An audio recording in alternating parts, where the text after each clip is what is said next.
같이 따라하십시다. 예수님의 마음을 품으시다. 예수님의 마음을 품으시다. 오늘은 로마서 1장 20절로부터 23절까지 말씀을 봉독했는데, 지난주에 19절 말씀 부분적으로 함께 나누지 못한 내용들이 있어서 그 말씀을 좀 더 나누고 이어서 20절로부터 23절 말씀 함께 생각해 보겠습니다. 사도 바울이 로마 교회 성도들에게 로마서를 기록할 때 그의 마음은, 그리고 성령께서 사도 바울을 통해서 전달하고 싶었던 내용은 그 시대적 상황의 헬라 철학과 기독교는 어떻게 다른가 하는 것, 그리고 이 세상에 있는 모든 종교는 사람들이 만들어낸 허무맹랑한 것이다 라는 것, 그리고 기독교만이 참 진리며 생명이며 구원을 주시는 하나님의 은혜인 것을 강조하기 위해서 로마서를 기록했습니다. 그런데 로마서 1장 18절부터 지난주에 함께 나눴던 말씀부터 시작해서 3장 20절까지가 기독교를 논함에 있어서 죄를 설명하지 않고는 기독교를 정확하게 이해할 수가 없습니다. 그리고 그 죄의 문제를 해결하신 하나님의 구원 역사가 예수 그리스도를 통해서 나타났다는 것을 분명하게 드러내기 위해서도 죄가 무엇인가를 정확하게 설명해야 합니다.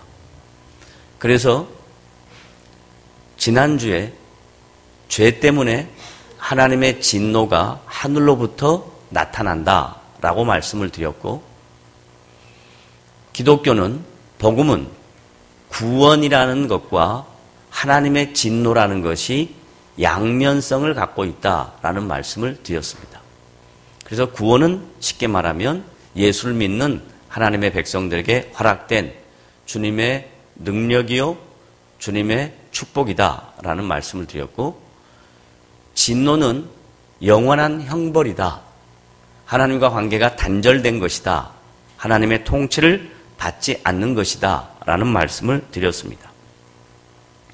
그리고 이제 18절 이후부터 하나님의 진노가 하늘로부터 쫓아 나타나는 이유에 대하여 설명을 합니다. 왜 하나님의 진노가 이 세상에 나타날 수밖에 없는가 하는 것입니다. 그 이유는 이 세상을 창조하신 하나님께서 온 우주 만물과 역사 속에 하나님이 창조주이신 것을 보여주셨다라는 겁니다. 그래서 모든 인간은 동서양, 그리고 옛날과 지금 관계없이 모든 인간은 하나님을 알만한 것을 우주 만물을 통해서나 역사를 통해서나, 그리고 내적으로는 자신의 인간의 본성이나 혹은 인간의 양심으로 하나님이 계시다 하는 것을 알 수 있다라는 것입니다. 그런데도 불구하고 헬라 시대부터 시작해서 지금 우리가 살고 있는 이 시대까지 약 2000년 동안 기독교의 역사는 전 세계적으로 확장되었지만, 복음이 증거되어지는 여러 지역에서 딱 두 가지 반응으로 하나님을 믿고 예수 그리스도를 통해서 하나님의 자녀가 되고 하나님이 주시는 능력과 축복을 받는 하나님의 백성들이 있는가 하면, 구원 얻은 백성이 있는가 하면 전혀 복음에 대하여 반응하지 않는, 하나님의 사랑과 예수 그리스도의 이 십자가의 구원의 도리에 대하여 전혀 반응하지 않는, 하나님으로부터 진노를 받아야 마땅할 사람들이 있다라는 얘기입니다. 저와 여러분은 성령의 도우심으로 하나님의 은혜로 예수 그리스도의 십자가의 사랑으로 우리 안에 베풀어진 구원을 그리고 하나님께서 우리에게 허락하신 은혜를 압니다. 그래서 하나님의 자녀가 되었습니다. 그런데도 불구하고 우리가 살고 있는 이 시대에 훨씬 더 많은 다수가 이 세상 속에 하나님의 창조주이신 것을 보여주는데도 불구하고 전혀 반응을 하지 않는단 말이죠. 전혀 반응을 하지 않는 그들에게 우리는 아무런 책임이나 당연히 전해야 될 의무를 행하지 않고 있다면 그것은 하나님의 자녀로서의 특권을 사장시키는 안타까운 모습이 되고 말 것입니다. 그렇다면 하나님을 알 만한 것이 온 우주 만물과 역사 속에 분명히 보여서 알 수 있는데 그들이 모를 때, 전혀 받아들이지 않을 때 우리가 어떻게 그들에게 복음을 설명해야 할 것인가? 내가 믿는 신앙, 내가 출석하는 교회, 그리고 내가 따라가는 기독교 진리, 이것을 어떻게 설명해야 할 것인가? 성도들이 대부분 이런 부분에서 자신이 없습니다. 왜냐하면 대다수 많은 사람들이 세상 논리로 기독교의 가치에 대하여, 세상 논리로 기독교의 본질에 대하여 수용을 하지 아니하려고 합니다. 그러니까 그 사람들 앞에 자신 있게 복음의 내용이 무엇인지, 기독교의 진리가 어떤 것인지를 잘 설명을 못합니다. 그래서 사도 바울은 로마서를 통해서 기독교의 진리가, 복음의 내용이 무엇인가를 정확하게 가르쳐줍니다. 첫째는 하나님은 온 우주 만물의 창조주이시다라는 것을 말씀을 통해서 가르칩니다. 다 같이 한번 따라합니다. 하나님은 온 우주 만물의 무엇이라고요? 창조주시다라는 것입니다. 그것이 제가 하는 얘기가 아니라 성경의 가장 중요한 진리로 다양한 성경의 저자들이 여러 곳에서 말씀했는데 그 중에 가장 대표적인 말씀, 분명하게 드러난 말씀, 구약에서 하나, 신약에서 하나 보겠습니다. 구약 10편, 19편.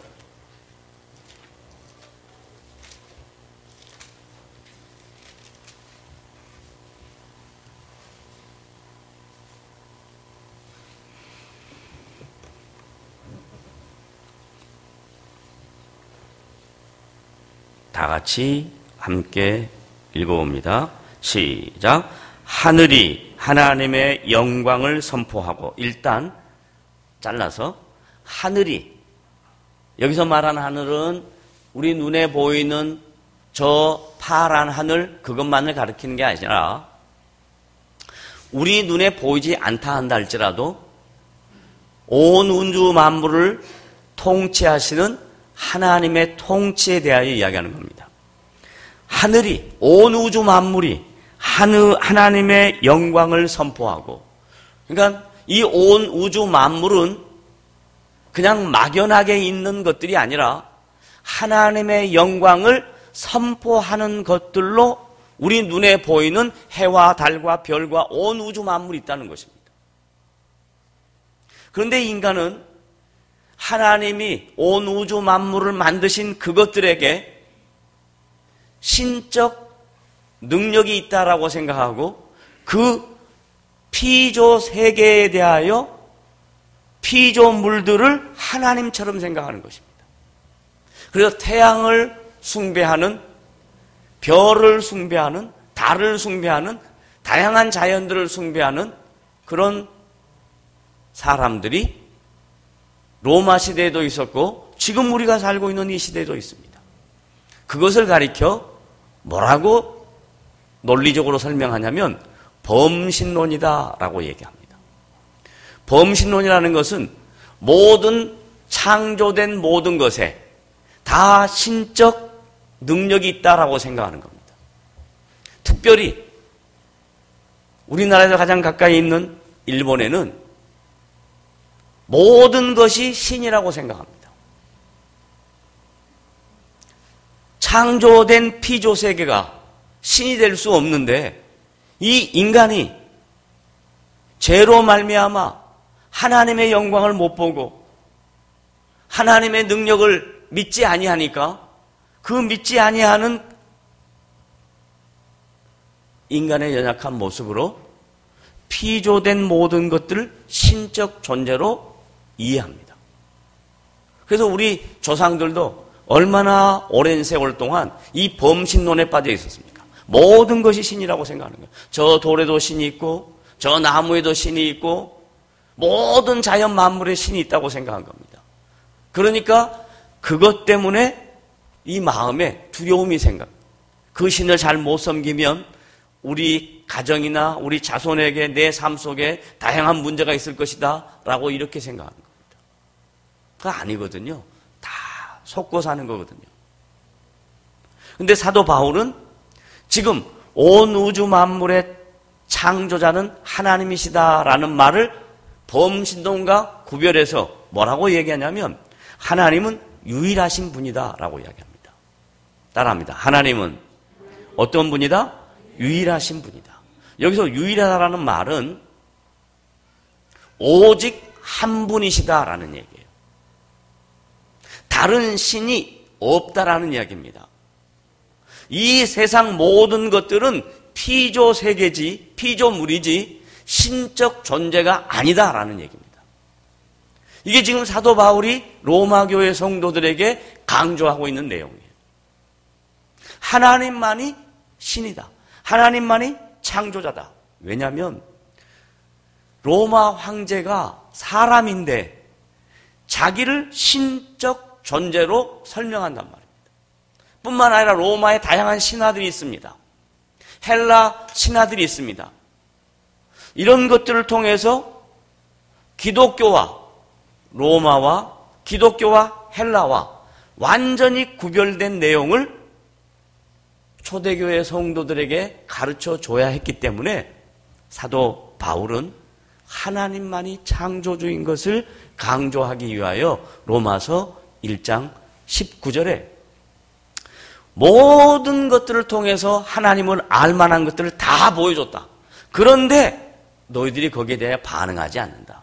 반응하지 않은 것에 대하여 분명히 어느 누구도 핑계할 수 없을 정도로 하나님은 정확하게 역사와 온 우주 만물에 하나님의 하나님 되심을, 창조주이심을 보여주셨다. 그래서 시편 저자가 하늘이 하나님의 영광을 선포하고 그 다음 계속 읽습니다. 시작. 궁창이 그의 손으로 하신 일을 나타내는도다. 하늘이라고 묘사된 것과 그 아래에 있는 모든 것들, 이걸 궁창이라 합니다. 이것은 하나님의 손으로 하신 일이다. 하나님이 친히 지금도 통치하신다. 지금도 다스리신다. 라고 이야기하는 겁니다.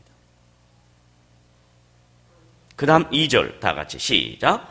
날은 날에게 말하고 밤은 밤에게 지식을 전하는. 이 말이 뭔 말이냐? 날, 해입니다. 밤, 달입니다. 이 해와 달, 온 우주 만물이 하나님의 섭리 가운데 움직이고 있다라는 얘기입니다. 시편 저자가 이걸 시적인 표현으로 하나님의 창조주 되심을 설명하기 위해서 이렇게 묘사합니다. 날은 날에게 말하고 해를 하나님께서 만드시고 그 만드신 해를 통해서 하나님이 지금도 섬세하게 이 세상을 다스려 가신다. 밤, 어둠인데 그 밤도 하나님이 달을 만드시고 섬세하게 이끌어 가신다. 통치하신다. 라고 이야기합니다. 그 다음 3절 시작. 언어도 없고 말씀도 없으며 들리는 소리도 없으나 4절 시작. 그의 소리가 온 땅에 통하고. 소리, 다른 말로 말하면 말입니다. 하나님이 온 우주 만물을 뭘로 창조하셨어요? 말씀으로 창조하셨어요. 그래서 그걸 소리라고 묘사한 겁니다. 시적 표현이니까. 하나님이 온 우주 만물을 말씀으로, 하나님의 인격으로, 하나님의 능력으로 온 우주 만물을 다스리셨다, 만드셨다, 통치하셨다, 지금도 섭리하신다라고 말합니다. 그의 소리가 온 땅에 통하고 그의 말씀이 세상 끝까지 이르도다. 온 하나님의 통치가 하나님의 말씀으로 지금까지도 진행되고 있다. 하나님이 해를 위하여 하늘의 장막을 베푸셨도다. 여기까지만 정리하고 그 다음에 신약에 넘어가서 히브리서 갑니다. 여러분이 잘 알고 있는 믿음장이라고 하는 히브리서 11장. 믿음을 설명하면서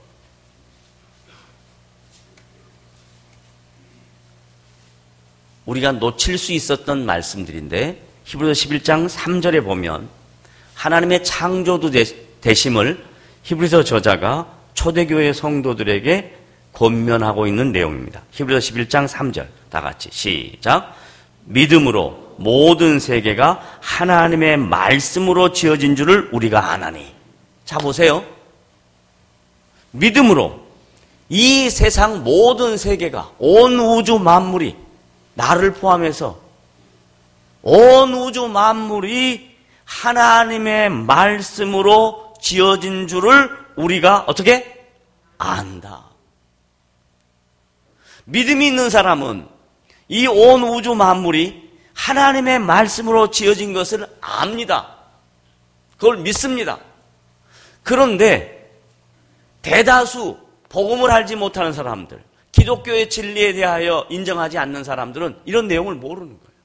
그러면 여러분들이 그런 사람을 만났을 때 교회 가자, 예수 믿으면 복 받는다, 예수 믿으면 병 고친다, 안 되는 일이 잘 된다, 이런 시시껄렁한 얘기로 복음을 전하지 말고 성경을 딱 놓고 봐라, 성경은 하나님의 말씀인데 그 말씀에 이렇게 기록되어 있다 라고 전하면 성령의 감동으로 기록된 말씀이기 때문에 여러분이 이 말씀을 상대방에게 전할 때 성령께서 역사하는 겁니다.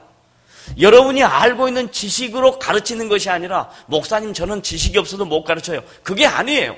하나님의 말씀은 성령의 감동으로 된 것이니까 성령의 감동으로 된 이 말씀을 갖고 내가 믿음으로, 믿지 않는 사람에게 자 성경 보니까 히브리서 11장 3절에 다 같이 어디에? 히브리서 11장 3절에 다 같이 한 번 더 읽어봅니다. 시작. 믿음으로 모든 세계가 하나님의 말씀으로 지어진 줄을 우리가 아나니 그랬습니다. 봐라. 그 다음에 또 조금 더 설명합니다. 보이는 것은 나타난 것으로 말미암아 된 것이 아니니라. 이 기가 막힌 말씀이에요. 사람은 눈에 보이는 것으로 모든 것을 판단합니다. 눈에 보이지 아니한 것으로는 판단할 수 있는 근거가 없습니다. 그런데 믿음이 뭐냐? 하나님의 말씀이 뭐냐? 보이는 것이 전부가 아니다라는 얘기예요. 다른 말로 바꾸면 보이지 않는 것들이 수도 없이 많다는 겁니다. 여러분이 인생을 살면서 여러분이 알고 있는 얄팍한 지식으로 하나님의 하나님 되심을 도저히 이해할 수 없다 이 말이에요. 에? 이 세상 사람들이 자기가 터득한 지식 체계를 가지고 자기가 알고 있는 보이는 것으로 축적된 진리를 가지고 축적된 지식을 가지고 하나님을 알 수 없다. 왜 이런 이야기를 히브리서 저자가 초대교회 성도들에게 권면하고 있냐면 초대교회가 형성될 당시가 헬라 철학자들이 얼마나 많은 그 시대 사람들을 잘못된 길로 인도했는지 몰라요. 여러분이 잘 알고 있는 헬라 철학자 하면 딱 나오잖아요. 아리스토텔레스, 플라톤. 그런데 아리스토텔레스의 제자인 플라톤이 이데아라고 하는 것, 보이지 않는 세계 이데아라고 이야기합니다. 보이는 것, 매터라고 이야기합니다. 물질입니다. 물질. 보이는 것, 물질. 이 두 가지 세계, 보이지 않는 세계, 이데아, 영적인 거, 보이지 않는 세계, 매터, 물질적인 거, 이 두 가지를 세상을 나눕니다. 그래서 보이지 않는 것, 영적인 세계를 선한 거라고 생각합니다. 대단한 의미 있고 가치 있는 거라고 생각합니다. 그리고 보이지 않는 것, 매터, 물질은 별 볼 일 없는 거라고 생각합니다. 왜? 있다가 없어지니까. 그런 의식과 그런 사상과 그런 삶의 체계를 갖고 살아가고 있는 초대교회 성도들에게 히브리서 저자는, 그리고 사도 바울은 로마서와 히브리서에서 그게 아니다. 보이는 것이든 보이지 않는 것이든 이 모든 만물을 만드신 분은 하나님이시다. 하나님께서 온 우주 만물을 하나님의 뜻대로, 자기의 계획대로, 자기의 기쁘신 뜻대로 이 온 우주 만물을 운행하고 계신다. 역사하고 계신다. 다스리고 계신다. 섭리하고 계신다. 그것을 복음이라 한다. 그걸 기독교 진리라 한다. 라고 가르치는 겁니다. 그러니까 지금 우리가 살고 있는 이 시대도 대다수가, 지금 80%가 기독교와 전혀 관계없는 세상 사람들입니다. 세상 사람들은 전부 다 보이는 것으로 이 모든 것들을 판단합니다. 2000년 전에 예수님이 오셨을 그 당시, 초대교회 당시도 헬라 철학의 영향을 받아서 모든 사람이 보이는 것으로 모든 것을 판단합니다. 근데 기독교 진리는, 복음은 보이지 않는 것에 하나님의 능력이 있다. 하나님의 일하심이 있다. 그게 바로 말씀이다 라고 얘기하는 겁니다. 자, 다시 이제 돌아가서 로마서 본문으로 돌아가면 조금 내용이 어렵습니다만은, 로마서 1장 19절 돌아가면,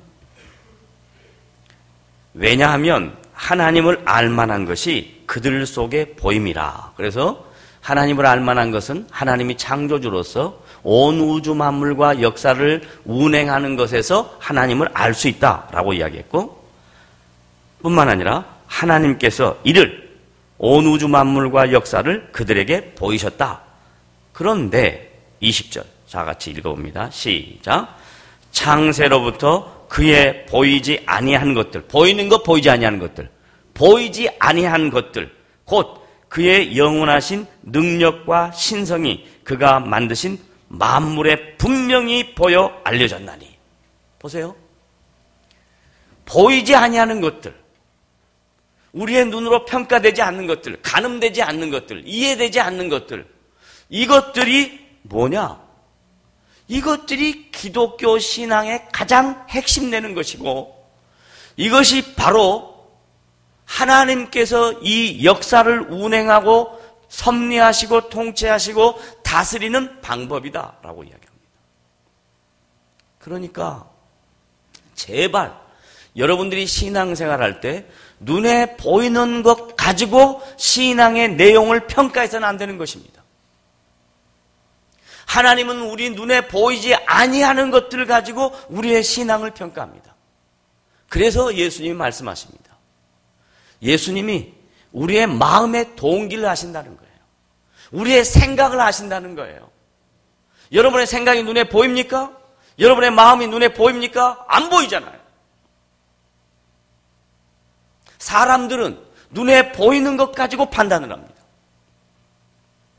근데 우리 주님은 눈에 보이지 아니하는 것들 가지고 판단을 합니다. 신앙이란 내가 누구에게 증명되어지고 내가 누구를 납득시키고 내가 누구를 설명하는 것이 아닙니다. 신앙은 납득도 안 되고 설명도 안 되고 보여지는 것도 아닙니다. 신앙은 내 안에 감춰져 있는 모든 것들을 다 만드신 하나님이, 나를 너무너무 잘 아시는 그 하나님이, 내 속에 있는 마음의 동기와 생각들을 아시는 하나님이 우리에게 인격적으로 말씀합니다. 너는 보이는 것 같고 인생을 살 것인가? 아니면 눈에 보이진 않지만, 손에 잡히진 않지만 하나님이 행하시는 일들을 바라보며 그 일들이 역사 속에 자신의 삶 속에 나타날 것을 믿으며 그 하나님을 의지하며 살 것인가 하는 것에 대한 선택이 저와 여러분에게 있는 것입니다. 이걸 가리켜서 믿음이라 하고 이걸 가리켜서 기독교 진리라 하고 복음이라 그럽니다. 그래서 20절 끝에 있는 말씀, 그러므로 다 같이 읽어봅니다. 시작. 그러므로 그들이 핑계하지 못할지니라. 여기 그들이라는 것은 일반적으로 하나님을 알지 못하는 사람들에게 초점이 맞춰져 있습니다. 그러나 저는 이 말씀을 묵상하면서 기독교인들은, 신자들은, 하나님의 자녀들은 이 안에 분명히 포함되어 있지 않지만, 그러나 신자가, 기독교인이, 성도가 이 세상에 살면서 이 세상 사람들처럼 눈에 보이는 것들만 보고 살아간다면 그도 분명히 하나님 앞에 섰을 때 하나님이 물을 겁니다. 너는 믿음을 무엇으로 사용했느냐? 너는 어떻게 인생을 살았느냐? 물을 겁니다. 그때 우리는 핑계할 수 없습니다. 몰라서 못했습니다. 그렇게 할 수 없습니다. 하나님을 알만한 것을 우리에게 다 보여주셨습니다. 그러나 그것이 눈에 보이지 아니한 것일 수 있습니다. 그것을 믿음으로 바라보는 겁니다. 아브라함이 바랄 수 없는 것을 바랐습니다. 하나님이 아브라함에게 약속한 것들, 내가 너의 자손을 많게 하리라. 웃기는 소리입니다. 이미 그의 아내 사례는 경수가 끊어지고 생산할 수 있는 자연적인 현상이 없습니다. 그게 바로 뭐냐? 믿음입니다. 그게 바로 기독교고 그게 바로 하나님의 일하십니다. 그것을 아는 사람이, 그것을 깨달은 사람이 그 하나님의 통치를 받고 살아가는 거룩한 성도의 삶이 로마 교회도 필요했고 오늘 우리에게도 필요하다는 얘기예요. 로마 교회 성도들도 그 당시 헬라 철학의 영향을 받아서 세상의 이론과 세상의 가치와 대조되는, 대치되는 인생을 살아야 됩니다. 지금 우리들도 예수를 믿고 교회를 다니지만 세상의 모든 가치가 지금 모든 성도들의 의식 속에, 인식 속에, 가치 속에 다 젖어들어서 눈에 보이는 것만 갖고 인생을 살려고 그런단 말이에요. 눈에 보이지 아니하는 것, 하나님의 행하시는 일, 이걸 복음이라 하고 기독교 진리라고 합니다. 여러분의 눈에 보이지 아니하는 일들, 하나님이 지금 이 시간에도 행하십니다. 다 같이 따라합시다. 눈에 보이는 것으로 만족하지 말고 내 눈에 안 보여도 하나님의 일하심을 믿자. 믿어집니까? 쉽지 않습니다. 그러나 그걸 믿으셔야 합니다. 그래야 나중에 여러분이 하나님 앞에 섰을 때 핑계하지 아니하고, 하나님, 내가 믿음이 적었지만 그래도 하나님을 의지하고 하나님의 말씀을 신뢰하고 여기까지 살아왔습니다. 그렇게 주님 앞에 서서 주님 앞에 여러분의 인생을 담대하게 드러낼 수 있을 것입니다. 21절입니다. 이제 세상 사람들의 모습입니다. 그게 세상 사람들의 모습이라고만 생각하지 마십시오. 왜냐하면 우리가 이 세상 속에서 세상의 가치로 살아가는 성도가 있을 수 있으니까. 21절 시작. 하나님을 알되 하나님을 영화롭게도 아니하며 감사하지도 아니하고. 자, 잘라보세요. 여러분 하나님 아세요? 모르세요? 알아요? 몰라요? 알죠? 보세요. 하나님을 압니다. 여기서 하나님을 안다라는 표현은 예수를 믿지 않는 세상 사람들이 하나님을 알 때는 범신론적으로 합니다.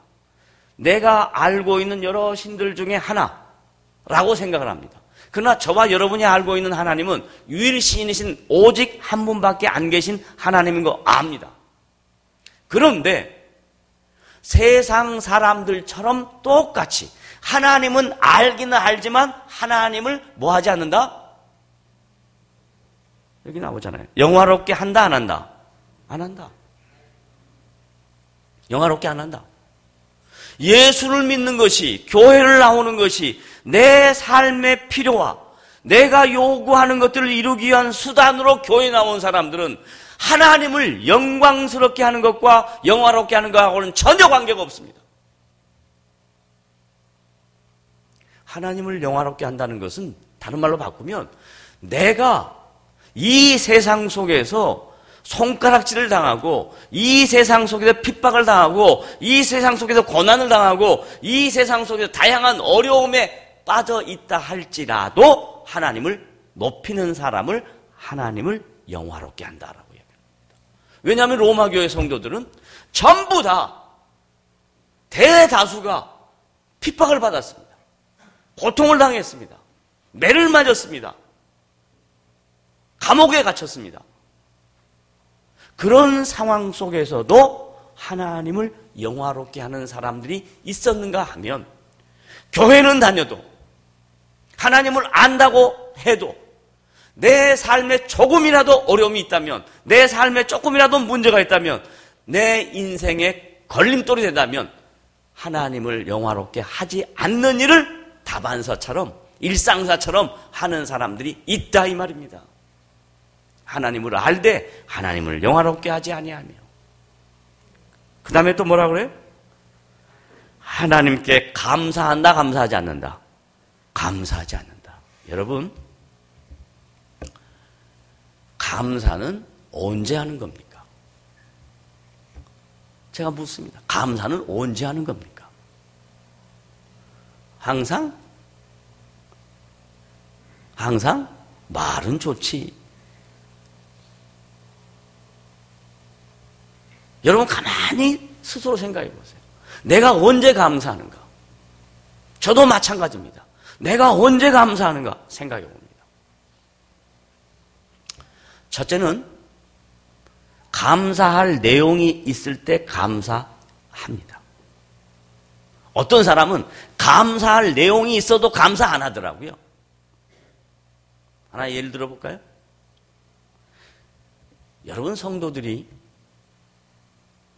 감사에 대한 것을 무엇으로 드러내냐면 물질, 헌금으로 드러냅니다. 그런데 저는 이런 사람 거의 못 봤습니다. 아파트를 경기 좋을 때 팔아서 1억을 예를 들면 프리미엄으로 받았다고 해봐요. 솔직하게 1억 프리미엄 받아가지고 1,000만 원 11조 낸 사람이 있어요? 없어요. 그걸 잘라서 조금 다른 때보다 감사헌금 봉투 조금 두둑하게 내는 거 그거 외에는 없습니다. 그게 저와 여러분의 실력입니다. 저는 뺍시다. 왜 내가 들어갔지? 나는 아니에요. 그게 성도들의 실력입니다. 그래놓고 똥폼은 다 잡습니다. 여러분이 정말 하나님을 알되 하나님을 영화롭게 하고 하나님을 감사하려고 한다면 그렇게 하면 안 되죠. 하나님 모를 것 같습니까? 다 압니다. 여러분은 절대로 그분 앞에서 핑계할 수가 없습니다. 나를 만드신 분이기 때문에 내가 그분 앞에 서면 그분은 나의 모든 걸 다 합니다. 허물이 있을 수 있죠. 연약함이 있을 수 있죠. 문제가 있을 수 있죠.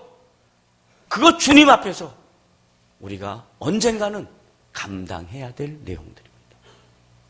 자, 그 다음 감사. 어떤 사람은 감사할 상황이 아닌데 감사하는 사람이 있더라고요. 저는 많은 사람을 봤습니다. 거의 아파서 죽어가려고 그러는데 감사하는 사람이 있고요. 직장이 안 잡혔는데 감사하는 사람이 있고요. 대학이 떨어졌는데 감사하는 사람이 있더라고요.